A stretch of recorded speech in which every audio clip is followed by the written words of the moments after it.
কি ভাবছে।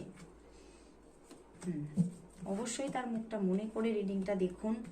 বাহ বন্ধুরা, আপনার ভালোবাসার মানুষ ভীষণ কষ্টের মধ্যে আছে, ভীষণ পেন অনুভব করছে এবং আপনার থেকে হয়তো একটু হলেও দূরে আছে।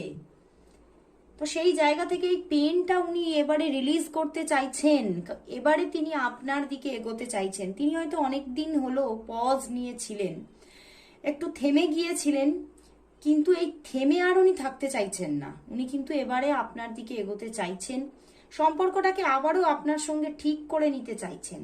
কিন্তু হয়তো এই রিলেশনশিপের মধ্যে থার্ড পার্টি ইস্যু আছে, কোনো অন্য ব্যক্তি আছে এবং সেই জন্যেই কিন্তু হয়তো উনি থেমে আছেন। তো বাট তবুও যতই অন্য ব্যক্তি থাকুক না কেন, তার মনের মধ্যে তোমার জন্য ভালোবাসা আছে, অবিরল আছে।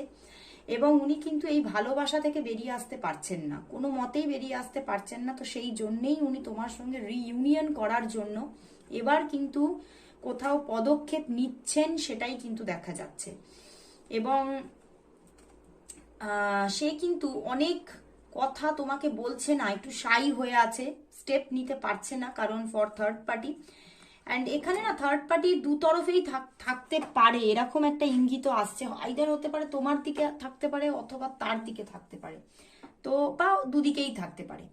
তো সেক্ষেত্রে উনি আরো বেশি থেমে যাচ্ছেন, কিন্তু উনি আবার একটা স্টার্টিংও চাইছেন। উনি এই পেনটা রিলিজ চাইছেন, এই পেনটা রিলিফ হয়ে গিয়ে উনি একটা স্টার্টিং তোমার সঙ্গে করতে চাইছেন। এবং তিনি আর যেন সময় নিতে চাইছেন না, বলছেন ওনার মন বলছে যে আর বেশি দিন আমি এভাবে থাকতে পারছি না, তাহলে হয়তো আমি অনেকটা বেশি অসুস্থ হয়ে পড়বো। তো সেই জন্যেই কিন্তু তিনি এবারে কিন্তু মুভমেন্ট করতে চাইছেন। তো চলো বন্ধুরা, তাহলে দেখে নেব যে তোমাদের মধ্যে তাহলে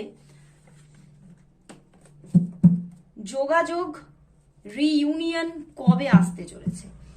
তোমার এই ভালোবাসার মানুষটির সঙ্গে যোগাযোগ এবং রিইউনিয়ন কবে হচ্ছে, তোমার এই ভালোবাসার মানুষটির সঙ্গে যোগাযোগ এবং